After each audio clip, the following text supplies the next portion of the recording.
Hi friends, welcome to our channel. I'm Jen. And I'm Lindsay. And we are two moms, same hood. Welcome back. For those of you that don't know, we make videos on homeschooling, mom life, mental health, home decor, and much more. If you are brand new to our channel, don't forget to hit that subscribe button. And if you found today's video helpful, it would mean the world to Jen and I if you would press that like button. And please let us know in the comments down below if there are any homeschooling videos or any type of mom life videos that would help you guys out, because that is why we do this. Please make sure and follow us over on Instagram. We're very active over there. Our handle, I'll leave it right here, is at 2moms_samehood. We'd love to have you join us over there. That's right. And for those of you that don't know, we have 8 kids together. I'm a homeschooling mama of 5, ranging in ages of 9 to 20-month-old twins. Lindsay has 3 beautiful daughters, and this is her first year homeschooling all by herself. I'm a little different. I've been homeschooling for 5 years now, but I've been homeschooling through a charter school. So with that, we're gonna dive right in and go through the 4 ways that you can school your child in California, and also specifically how to file a PSA. The first option is homeschool your child on your own, completely. So a lot of you are probably wondering, what the heck does that mean? That means literally you get to use your own curriculum, you get to make your own schedule, you literally get to do everything. With that, you must file a private school affidavit between October 1st and October 15th. Yes. So your second option is to keep your child enrolled in a public school setting, but ask them to be part of an independent study. So that is another option that you have. And the third is a private school. So you obviously pay money to send them to a private school. A private school sector does not have to abide by all of the California laws on the content of schooling. So they basically get to choose their own curriculum as well. And the last and 4th way to school your child in California is homeschool through a charter school. So that is what I do. And I want to allude into that a little bit more. With certain charter schools, you get funding, and you can use that funding on a certain curriculum. Now, I will tell you that the curriculum choices that I have are literally hundreds. There's so much curriculum available. So I just wanted to kind of piggyback off that. And I also get to make my own schedule and all of that. So it's similar to private school as far as not going through a charter school, but Lindsay has a little more range as far as the curriculum, and she doesn't have to turn things in and all of that good stuff. Yeah, and another thing to differentiate too with a charter school, you do not need to file your private school affidavit if you're homeschooling through a charter school, because it is considered a public school setting. Also, just know if you plan on using religious curriculum, most charter schools, because they are government funded, do not allow you to use your funding on that. So the main differences between homeschooling with charter and on your own is that basically Jen has funding through a charter school, whereas I'm completely choosing and buying my curriculum on my own dime.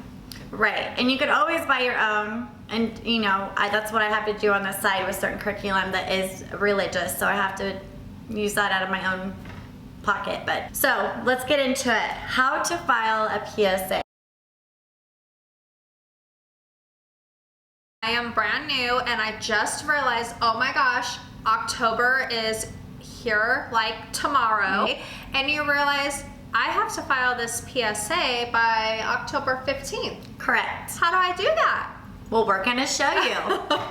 So, first thing, please don't stress, because there is a plethora of information out there. One thing that we want to throw out, a disclaimer, is that Jen and I, we are not lawyers. We are not providing any type of legal advice. No. We are not working for any type of government or school district. So please know that any information we share with you is just information that we found on the internet from ourselves. We're sharing it with you, putting it all in one place in hopes that it will help you out. So where to start, you can go to cde.ca.gov. And I'll make sure to link that. We will link that in the description box down below as well. And we're gonna go ahead and literally do a step-by-step and show you how to get this started. Yeah. All right, so make sure you go to the California Department of Education's website, scroll down, and on the left-hand side where it's trending, click on Private School Affidavit.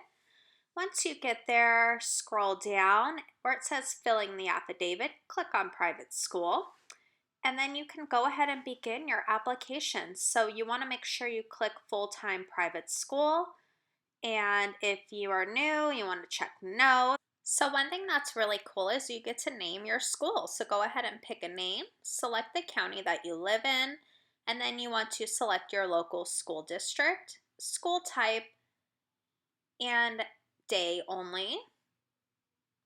You go ahead and fill out and answer the questions as you see fit. For myself, I am only going to fill out a PSA for my oldest daughter in 6th grade, so that's what I'm doing here. If you'd like, you can pick a classification of the school. I did not. And then here you're going to want to put your home address for confidentiality purposes. I am actually not filling out my real address or any information, so just doing this to kind of help you guys along. Don't forget to put in the mailing address. Oops.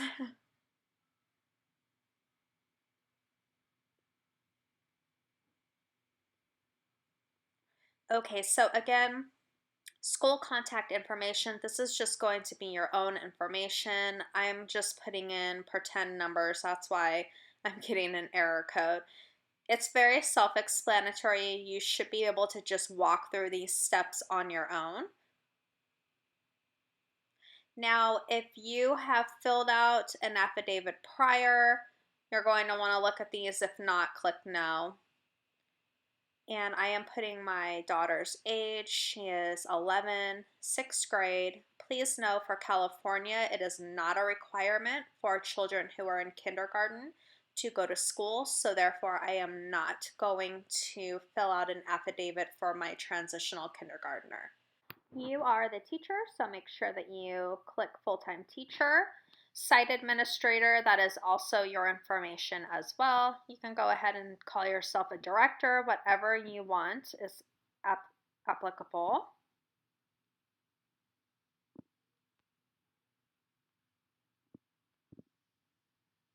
Go ahead and fill in the director or principal. Again, all of that information is yourself. I went ahead and just put head of school.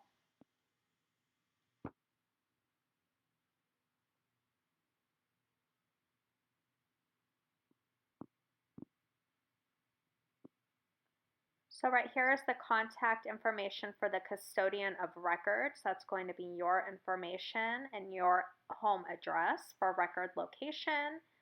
And move on to the next section.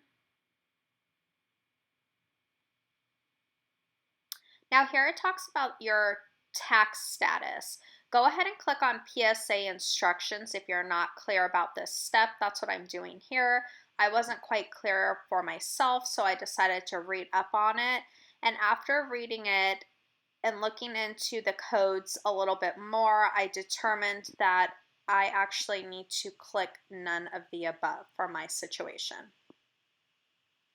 Because this is not my actual application, I'm going to go ahead and stop here, but you want to continue on with the last 2 steps and submit. Okay, so basically when you're homeschooling completely on your own, it's scary and you're jumping into uncharted water, uncharted territory, and I know that that freaks a lot of people out. I was one of those people. Why don't you tell them really quick, being a brand new homeschooling mama, from the fear of levels 1 through 10 to where you're at now in a short period of time? Oh, right now, and a 10 being terrified and 1 being like, I got this, I'm literally at like a 2. So with that said, mamas, you can do this, or guardians, you can do this. It's really scary. I helped Lindsay walk her through. It's mainly the mental factor. You really have to untrain everything you've learned, which can actually be refreshing because you can start fresh. So before we get any further, we wanted to go into attendance, grades, and testing. Yeah, some commonly asked questions about homeschooling on your own. Do I have to take attendance every day? What about grades? Who keeps track of testing and transcripts and all of that? So really quickly, we just wanted to share some information with you. Right, so for me, I basically through a charter school, and I do attendance, and we have to turn in samples of work. And for myself specifically, for each child, I keep a folder. I keep track of their progress. So I myself will keep a piece of their work, and then we go by learning periods. So the learning periods are, I guess you could relate that to semesters if you wanted to. We do learning periods very similar to that. And so with that, I keep a folder for each child, and I'm able to track their progress, okay? And let's be real, I think moms know best. You can kind of just gather by day-to-day life, like how they're progressing. And that's the beauty of homeschooling, you guys, so that way you can tailor to what they need.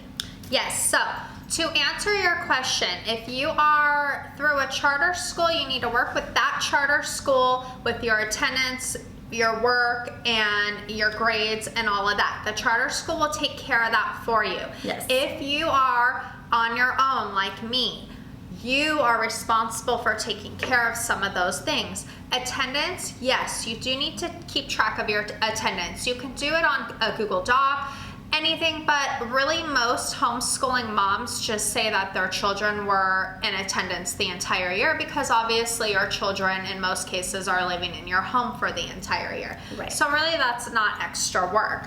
The second thing that I was concerned about is grades.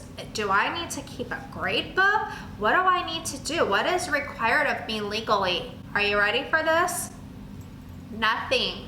Nothing is required for you legally. You do not need to submit your child's work or grades to the government at all. As soon as your child reaches high school, that's when things differ slightly, because you're going to want to keep track of their grades for transcript purposes for college. And yes, homeschool children go to college. In fact, they have an amazing success rate in college. Yeah, they actually do. There are actually universities that prefer homeschooled children because the fact that they are self-motivated, they have a little more structure.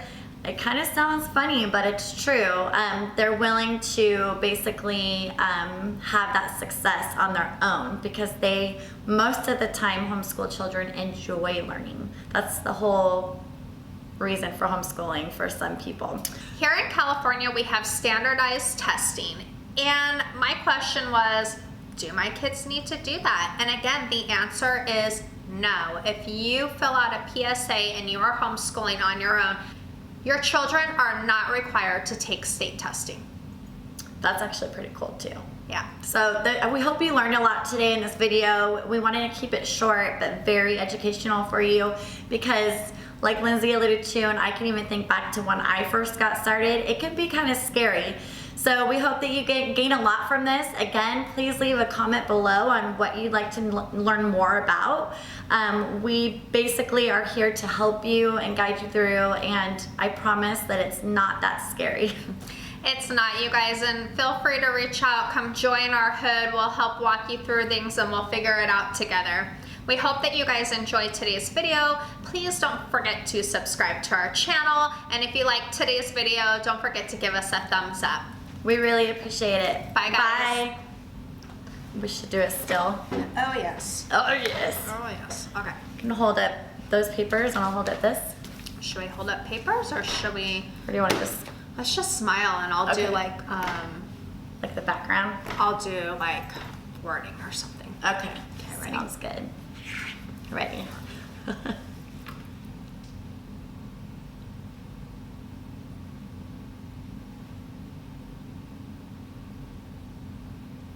think that's good. Yay! Okay, so now is the hard